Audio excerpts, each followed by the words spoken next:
Minggu lalu kita sudah belajar mendengar tentang firman Tuhan tentang terkait bangsa-bangsa. Kita percaya bahwa masalah boleh datang silih berganti, tapi bagi orang percaya masalah itu bisa diubahkan Tuhan menjadi sebuah kebaikan. Tapi ingat, tetap saja masalah itu bukan datang dari Tuhan. Jangan mengatakan Tuhan menguji kita lewat masalah, apalagi Tuhan cobai kita. Tidak, sama sekali. Selalu masalah dan problem itu datangnya dari si jahat, termasuk COVID-19.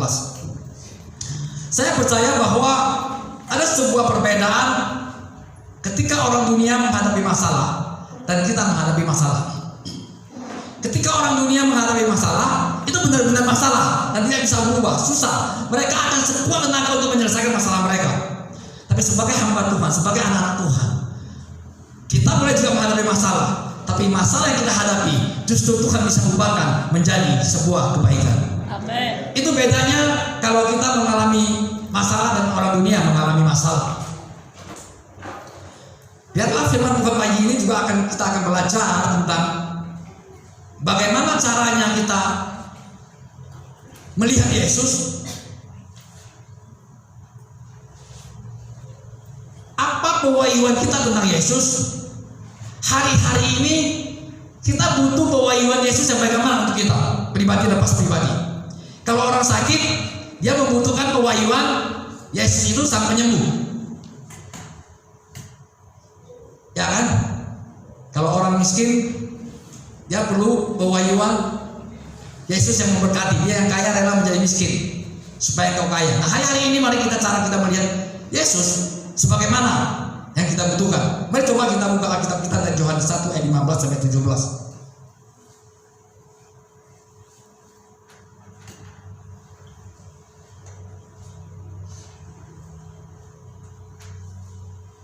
Mari kita baca bersama-sama. 3, 2, 1 ya. Yohanes memberi kesaksian tentang dia dan berseru, katanya, inilah dia yang kumaksudkan ketika aku berkata, kemudian daripada aku akan datang dia yang telah mendahului aku, sebab dia telah ada sebelum aku. Karena dari kepenuhannya lah kita semua telah menerima kasih karunia demi kasih karunia. Sebab hukum Taurat diberikan oleh Musa, tetapi kasih karunia dan kebenaran datang dari Yesus Kristus. Jadi Yohanes memberi kesaksian tentang siapa itu Yesus.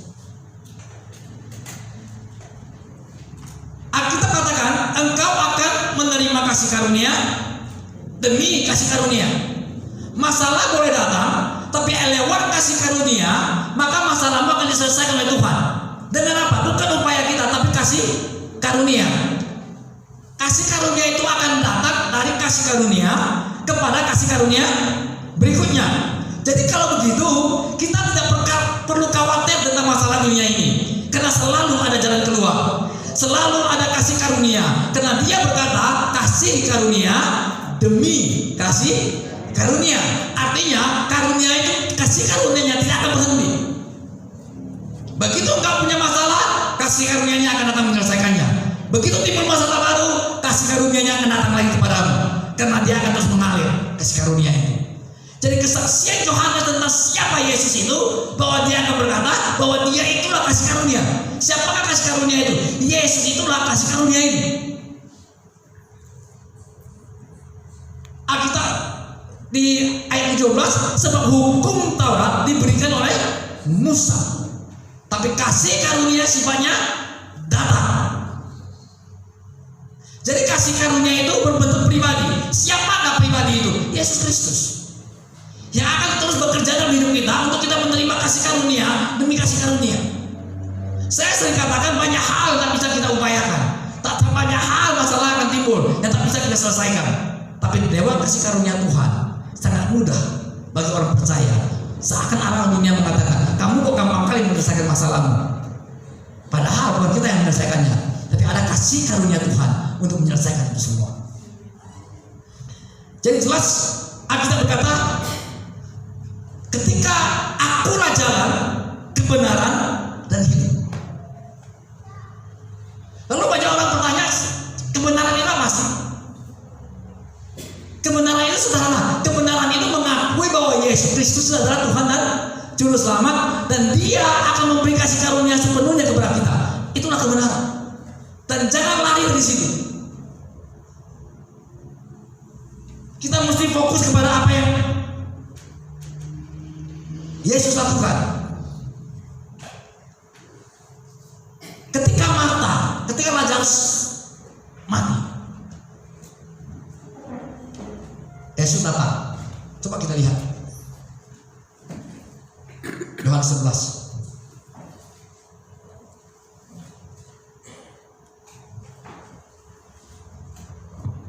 Ayat 21.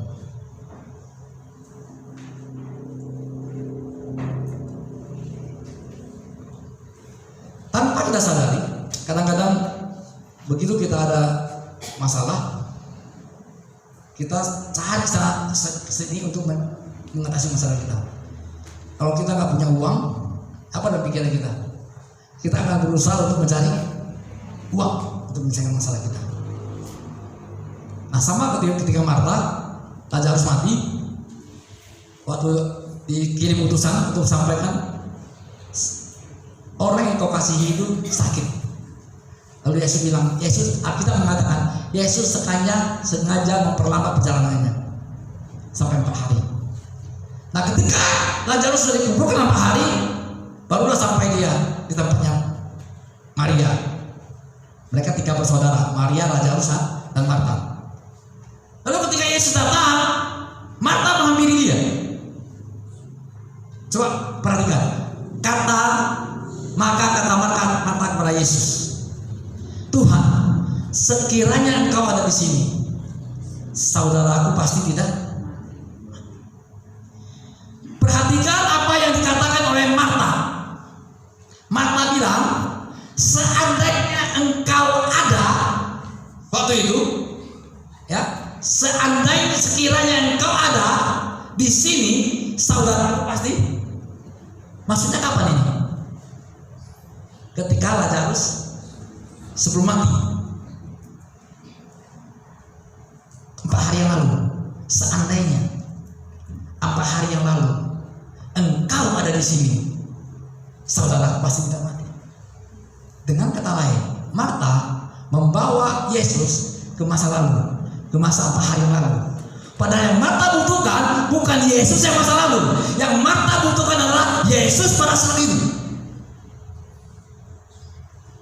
Kenapa pemahaman Marta tentang Yesus adalah sang penyembuh. Yesus adalah tabib yang ajaib. Itu pemahaman dia. Sehingga dia berpikir, seandainya 4 hari yang lalu kau ada di sini, saudaraku pasti tidak mati. Kenapa? Karena dia tahu Yesus itu sang penyembuh, tabib yang ajaib. Dia bisa menyembuhkan semua orang. Tapi tanpa dia sadari, dia telah menarik Yesus ke masa lalunya, masa 4 hari yang lalu. Lalu kalau kita baca ayat berikutnya, Yesus bilang, saudaramu tidak akan mati, dia akan bangkit. Lalu jawab Yesus, ayat 24.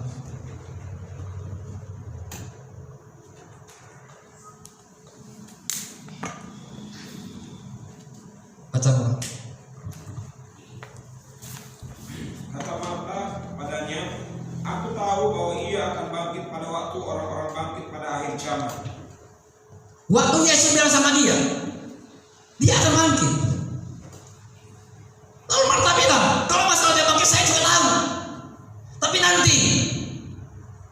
nanti pada waktu orang-orang dibangkitkan pada akhir, dia kembali membawa Yesus kepada masa depan, masa akan datang nanti.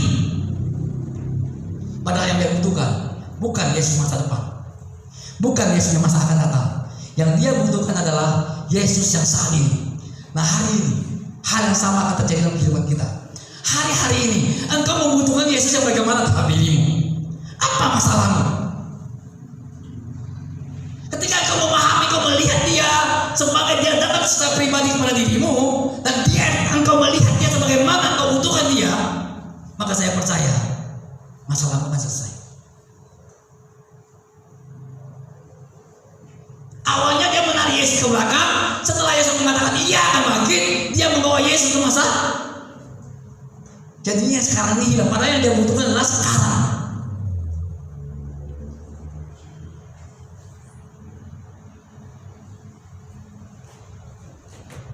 Lanjut. Ayat 25. Jawab Yesus, akulah kebangkitan dan hidup. Barang siapa percaya kepadaku, ia akan hidup walaupun ia sudah mati. Yesus bilang, jawab Yesus, akulah kebangkitan dan hidup. Barang siapa percaya kepadaku, ia akan hidup walaupun. Yesus memperkenalkan diri kepada Marta bahwa aku adalah kebangkitan dan hidup. Marta sama Yesus, tiga beradik ini, sangat akrab sama Yesus, betul enggak? Sangat akrab. Yesus sangat mengasihi ketiga saudara ini. Tapi ketika berhadapan dengan masalah, dia tidak bisa memahami Yesus. Sampai Yesus memperkenalkan diri dia, akulah kebangkitan dan, artinya selama ini dia tidak mengerti bahwa Yesus itu adalah kebangkitan. Dia tidak mengerti bahwa Yesus bisa membangkitkan orang mati. Dia tidak mengerti bahwa Yesus bisa menyelesaikan masalah dia. Masalahnya apa? Masalahnya adalah adiknya mati, betul nggak? Keinginan harusnya apa yang terjadi? Harusnya adalah yang dibutuhkan adalah kebangkitan. Nah, maka Yesus datang kepada dia memperkenalkan dirinya, akulah kebangkitan dan hidup. Yesus datang memperkenalkan diri, walaupun kau tidak memahaminya, tetapi hatimu terbuka, percayalah, Yesus akan datang kepadamu untuk menghadapi masalahmu. Dan dia akan berkata, akulah dia, akulah dia, akulah dia tentang apa? Tentang dirimu. Oh, ketika engkau mengatakan engkau sakit, mengalami sakit, dia akan berkata, akulah sang penyembuh itu. Ketika engkau kekurangan, Yesus akan datang kepadamu, akulah yang memiliki dunia dan segala isinya. Aku telah menjadi miskin supaya kau menjadi kaya. Akulah gembala yang baik. Ketika engkau merasa kesulitan, mari engkau melihat Yesus sebagai gembala yang baik. Saya percaya kalau kita membuka hati kita, Yesus akan datang memperkenalkan diri kepadamu. Maka saya selalu saya bilang bahwa banyak orang salah memahami Yesus. Dia akan datang untuk menjawab masalahmu.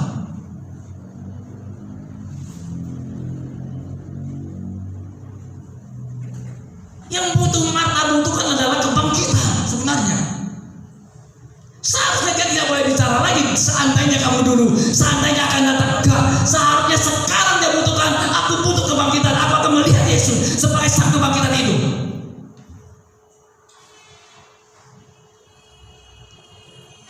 Percayalah, ke depan akan banyak mujizat akan terjadi dalam kehidupan kita. Selama engkau melihat pewahyuan, mendapat pewahyuan siapa Yesus sesungguhnya untuk hidupmu. Jangan dulu lihat kiri kanan, muka belakang tetanggamu. Jangan lihat dulu itu. Boleh sama-sama Kristen, tapi belum tentu mereka punya iman yang sama.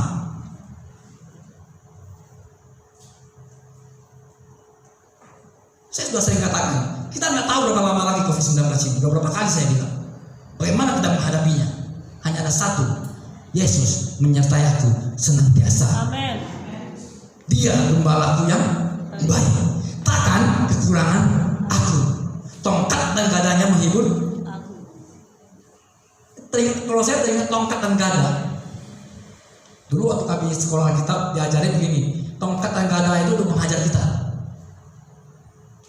Kalau kamu nakal, tongkatnya akan memukul kita, tongkat gembala. Enggak sebenarnya. Setelah saya tahu tentang pewahyuan tentang Yesus seperti itu. Tongkat dan gadanya untuk membunuh musuh, sehingga aku terhibur.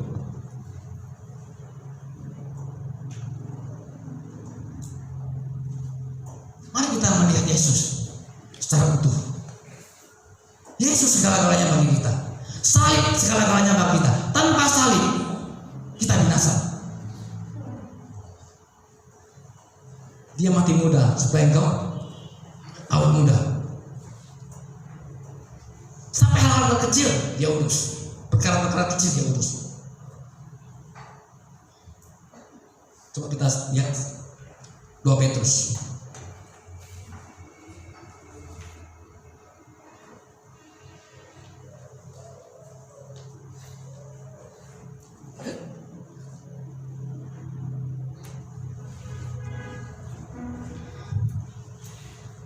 Seandainya Marta ketika Yesus datang, dia menyambut Yesus bahwa Yesus adalah sang kebangkitan dan hidup. Nggak bertele-tele lagi. Walaupun akhirnya Lazarus dibangkitkan Yesus, karena Yesus telah memperkenalkan dirinya kepada Marta bahwa dia adalah kebangkitan.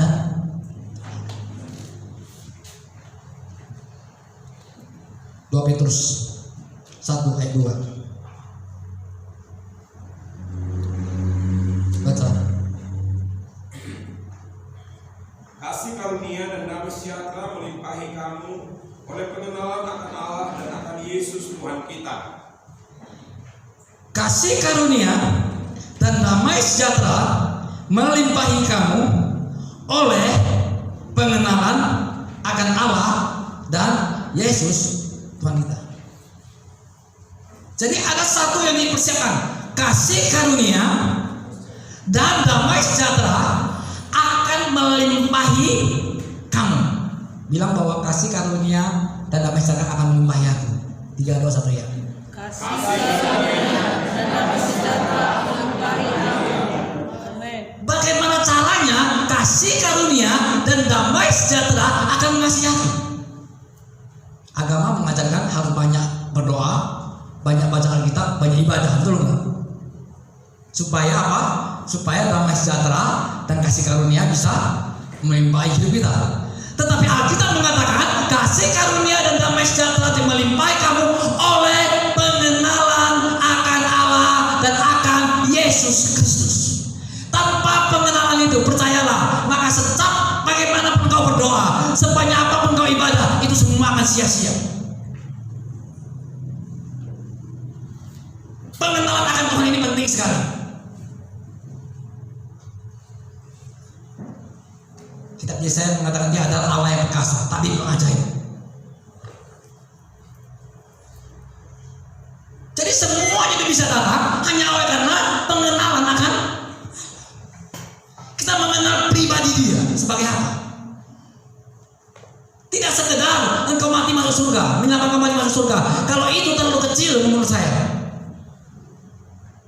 Tuhan ingin engkau menikmati surga di muka bumi ini. Maka dia katakan, kasih karunia dan damai sejahtera melimpahi kamu. Kalau kasih karunia dan damai sejahtera melimpahi kita, itu bagian dari surga, betul nggak? Ini orang sudah susah damai sejahtera zaman sekarang ini. Berapa bulan terakhir? Bagaimana mau damai sejahtera? Tapi sebagai orang percaya, kita tetap damai sejahtera. Kita tetap sukacita. Lanjut ayat 3 dan 4. Karena kuasa ilahinya telah menganugerahkan kepada kita segala sesuatu yang berguna untuk hidup yang saleh oleh pengenalan kita akan Dia yang telah memanggil kita oleh kuasanya yang mulia dan ajaib. Dengan jalan itu Ia telah menganugerahkan kepada kita janji-janji yang berharga dan yang sangat besar, supaya olehnya kamu boleh mengambil bagian dalam kodrat ilahi dan luput dari hawa nafsu duniawi yang membinasakan dunia. Ia menganugerahkan segala sesuatu kepada kita yang berguna, yang saleh oleh pengenalan akan Tuhan. Jadi dia menganugerahkan kepada kita segala sesuatu. Kalau segala sesuatu itu tanpa ada lagi yang lain-lain, segala sesuatu itu all in semua. Dia akan menganugerahkan kepada segala sesuatu kepadamu. Oleh apa? Oleh pengenalan kita. Kita sudah pengenalan kita dengan baik, kita mengenal dia dengan benar. Percayalah, segala sesuatu akan dianugerahkan kepada kita. Kalau segala sesuatu itu dari A sampai Z. Yang paling penting adalah ketika kamu membutuhkan apa, kau harus melihat Yesus sebagai apa. Jangan melihat Yesus hanya sebagai sebatas dia Allah sang juru selamat. Semua orang tahu, hanya tidak semua orang percaya kalau masalah dia sang juru selamat. Saya percaya hampir lebih dari 70% lebih manusia di dunia ini tahu bahwa Yesus adalah Sang Juru Selamat. Hanya saja tidak semua orang percaya. Untuk itu kita tidak sebatas mengenal Dia, memahami Dia, mengetahui Dia bahwa Dia Sang Juru Selamat. Kita harus mengenal Dia jauh lebih besar lagi. Untuk itu kita harus membuka pikiran kita, buka hati kita selebar-lebarnya, tampung, terima Dia lebih besar lagi. Karena Alkitab telah mengatakan tadi di ayat 4, dengan jalan itu, dengan jalan apa? Jalan pengenalan akan Allah. Ia telah menganugerahkan kepada kita janji-janji yang berharga dan yang sangat. Dia tidak pernah memberi janji yang kecil, Dia memberi janji yang besar, Dia memberi yang berharga. Oh, percayalah, aku percaya bahwa hari ini kembali Dia ingatkan kepada kita, apapun yang pernah Dia janjikan kepadamu, engkau pernah ingat salah satu janjinya saat Dia akan tiba. Hari ini Dia berkata, janjinya pasti Dia akan genapi. Oh, di dalam nama Yesus, Bapa di surga, kami percaya bahwa Engkau adalah pemilik dunia ini, sehingga tidak sepantasnya ada anakmu mengalami kekurangan. Janjimu tidak pernah kecil, janjimu selalu besar. Dia memberi janji yang besar, supaya olehnya kamu boleh mengambil bagian dalam kodrat ilahi dan luput dari hawa nafsu dunia yang jahat ini. Kalau kita ada dalam dunia ini, percaya kita akan terseret. Tapi kalau kita tetap dalam Tuhan, percayalah janjinya itu setia.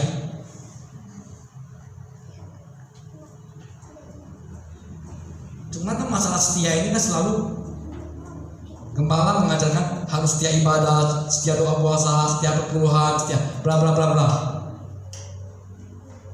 Tapi Yesus katakan, Tuhan katakan, Yesus tetap setia walaupun engkau tidak.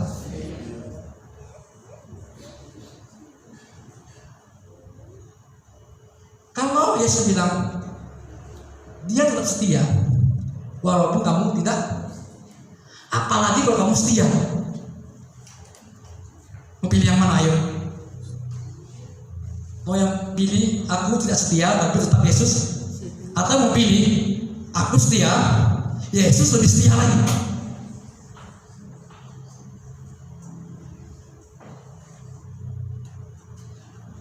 Jangan berpikir oh setia itu selesai masalah semua. Bukan itu. Karena Yesus katakan Dia duluan setia, bukan engkau yang mengasihi Allah, tapi Allah yang mengasihi.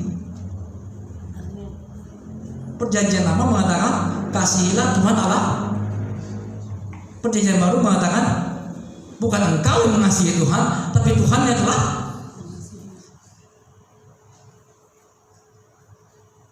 Pengenalan akan Tuhan seperti ini yang kita butuhkan hari-hari ini. Kenapa? Karena memang kita tidak berdaya.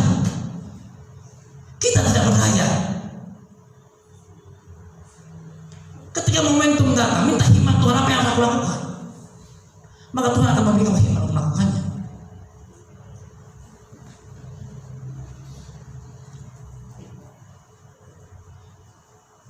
Kalau kita perhatikan tentang akulah gembala yang baik, Mazmur 23, Dia bahkan menyediakan makanan, hidangan di tengah musuh kita. Jadi musuh apa yang perlu kita takuti?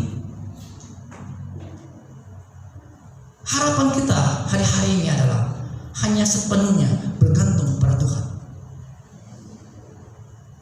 bergantung kepada Yesus. Kita nggak tahu apa yang akan terjadi bulan depan. Kita nggak tahu apa akan terjadi minggu depan. Satu-satunya harapan kita adalah bergantung kepada Dia. Maka percayalah, engkau pasti tidak disesatkan. Engkau pasti cukup. Segala kebutuhanmu pasti akan Dia cukupi. Percayalah. Hanya satu, engkau benar-benar bergantung kepada Dia. Dan terus mencari tahu, saat ini aku butuh pewahyuan Yesus sebagai apa untuk diriku. Apa kondisimu sekarang? Kondisimu apa sekarang? Kalau kondisimu lagi sakit, engkau butuh mendapat pewahyuan bahwa Yesus sang penyembuh.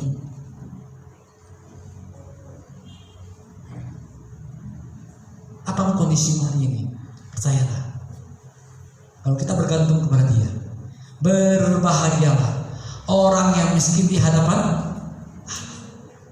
Bukan berarti kita harus miskin di hadapan Allah. Orang-orang yang lampu merah itu miskin di hadapan manusia. Orang yang miskin di hadapan manusia, dia bergantung hidupnya kepada manusia. Orang yang miskin di hadapan Tuhan, dia bergantung kepada Tuhan. Maka Yesus katakan, berbahagialah orang yang miskin di hadapan. Bukan berbahagia orang miskin. Bukan. Yang maksud adalah berbahagialah orang yang miskin di hadapan.